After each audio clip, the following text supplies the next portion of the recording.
Bismillahirrahmanirrahim. Assalamualaikum warahmatullahi wabarakatuh.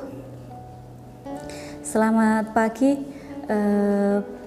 para peserta MPLS, calon peserta didik baru SMK Negeri 1 Kalibawang. Yang pertama, marilah kita panjatkan puji syukur kehadirat Allah Subhanahu wa Ta'ala, sehingga pada pagi hari ini kita dapat berjumpa dalam acara MPLS. Saya di sini, nama saya Esti. Saya mengampu materi di MPLS adalah kurikulum dan pembelajaran di SMK. Sebelumnya saya ucapkan terima kasih, selamat bergabung kepada calon peserta didik SMK Negeri 1 Kalibawang tahun pelajaran 2021-2022. Selamat bergabung di keluarga besar, menjadi keluarga besar SMK Negeri 1 Kalibawang.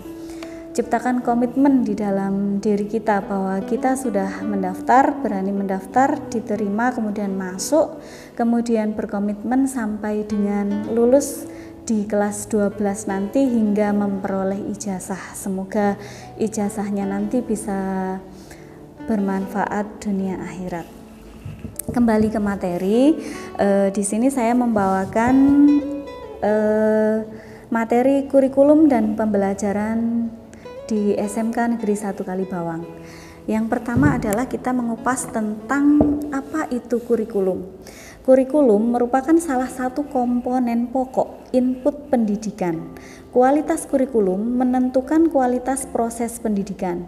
Kurikulum adalah keseluruhan program aktivitas pembelajaran, baik terstruktur maupun hidden, tersembunyi, yang terdokumentasi dengan rapi, digunakan sebagai acuan pelaksanaan pembelajaran untuk memberikan berbagai pengalaman belajar bermakna dan berdampak bagi peserta didik yang diatur oleh sekolah dan undang-undang.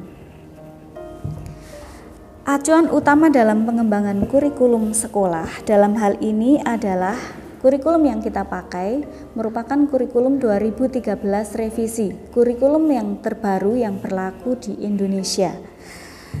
Acuannya yang pertama adalah standar isi, standar proses, standar kompetensi lulusan, dan standar penilaian pendidikan. Kurikulum kita diatur oleh Undang-Undang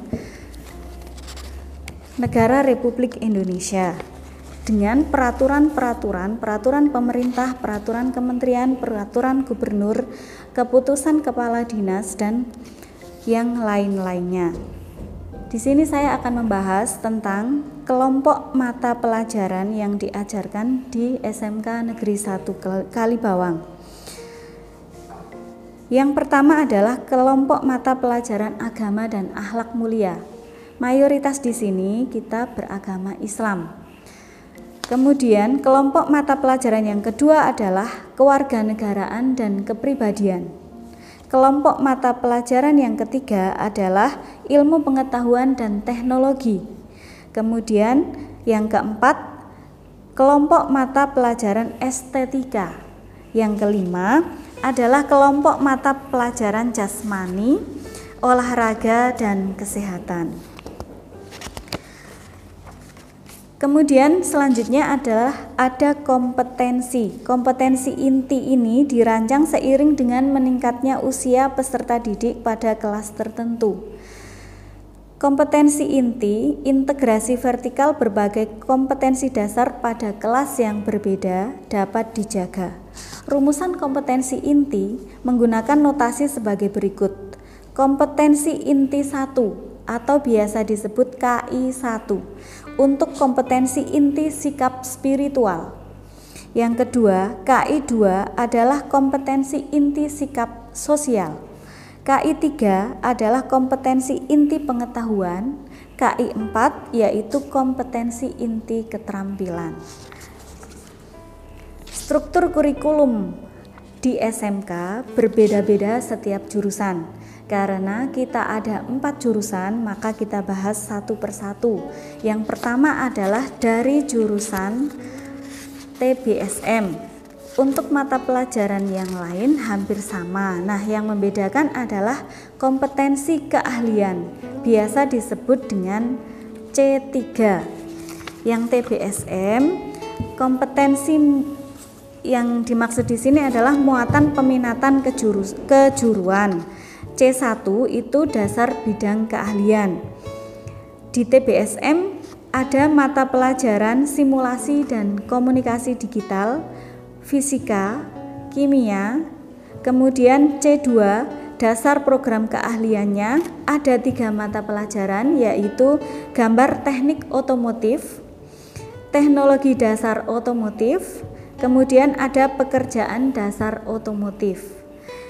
Yang C3 ada 4 mata pelajaran. Yang pertama adalah pemeliharaan mesin sepeda motor, yang kedua pemeliharaan chassis sepeda motor, yang ketiga pemeliharaan listrik sepeda motor, kemudian yang terakhir ada produk kreatif dan kewirausahaan khusus untuk jurusan TBSM. Untuk kompetensi keahlian yang kedua adalah TKJ. TKJ itu di C1-nya ada mata pelajaran simulasi dan komunikasi digital, fisika, kimia. Kemudian untuk C2-nya dasar program keahlian ada 3 mata pelajaran. Yang pertama komputer dan jaringan dasar, pemrograman dasar, kemudian dasar desain grafis. Nah, kompetensi keahlian yang masuk di C3 untuk jurusan TKJ ada 5 mata pelajaran.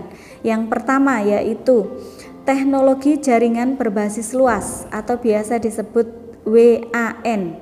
Yang kedua, administrasi infrastruktur jaringan. Yang ketiga, administrasi sistem jaringan. Yang keempat, teknologi layanan jaringan. Yang kelima, produk kreatif dan kewirausahaan. Itu untuk jurusan TKJ. Kemudian kita lanjut ke jurusan berikutnya, yaitu jurusan AKL. Di muatan peminatan kejuruan jurusan AKL, C1-nya dasar bidang keahlian ada 4 mata pelajaran. Yang pertama adalah simulasi dan komunikasi digital, yang kedua ekonomi bisnis, yang ketiga administrasi umum, yang keempat IPA. Kemudian untuk C2-nya dasar program keahlian ada 4 mata pelajaran. Yang pertama etika profesi, yang kedua aplikasi pengolah angka atau spreadsheet, yang ketiga akuntansi dasar, yang keempat perbankan dasar. Kemudian di C3-nya jurusan akuntansi ada 5 mata pelajaran, yaitu yang pertama adalah praktikum akuntansi perusahaan jasa, dagang, dan manufaktur. Yang kedua, praktikum akuntansi lembaga atau instansi pemerintah. Yang ketiga, akuntansi keuangan. Yang keempat, komputer akuntansi. Yang terakhir adalah administrasi pajak. Jurusan baru di SMK Negeri 1 Kalibawang ada APHP yang baru kita mulai dari kelas 10 tahun ini.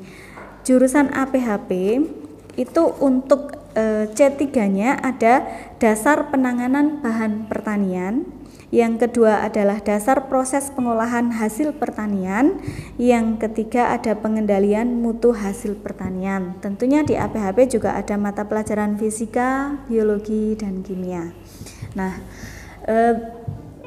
tadi sudah saya sebutkan tentang struktur kurikulum di masing-masing jurusan. Kita sampaikan di sini bahwa pembelajaran di SMK Negeri 1 Kalibawang karena masih dalam keadaan pandemi, maka kita masih menunggu untuk tatap muka, masih menunggu keputusan dari pemerintah. Kita ikuti aturan yang ada. Semoga kita berdoa saja, mudah-mudahan dalam waktu dekat kita segera bisa bertatap muka untuk bisa melaksanakan pembelajaran di sekolah agar kita bisa bertemu untuk bersilaturahmi. Walaupun kita masih melaksanakan pembelajaran dengan sistem jarak jauh, nanti ada kelas 10 akan dikenalkan kepada Smart Learning SMK. Jadi pembelajaran di SMK Negeri 1 Kalibawang selama masa PJJ kita punya satu aplikasi yang mudah-mudahan hemat kuota sehingga bisa dimanfaatkan oleh semua peserta didik SMK Negeri 1 Kalibawang untuk bisa mengikuti pelajaran dengan baik di masa pandemi.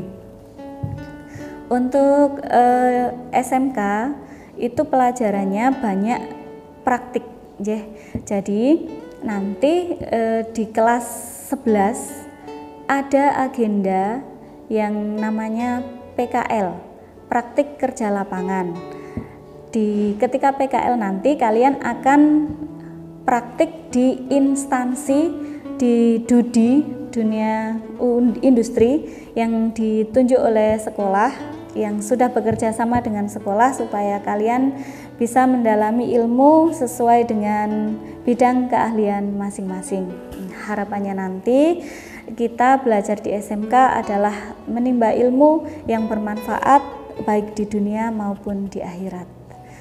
Demikian sepertinya untuk pembekalan masa MPLS kaitannya dengan kurikulum dan pembelajaran di SMK. Harapan saya tetap semangat belajar, apapun yang terjadi kita selalu berdoa. Mudah-mudahan apa yang kita lakukan bermanfaat dunia akhirat. Semangat belajar. Kurang lebihnya mohon maaf yang sebesar-besarnya. Dari awal hingga akhir saya akhiri. Assalamualaikum warahmatullahi wabarakatuh.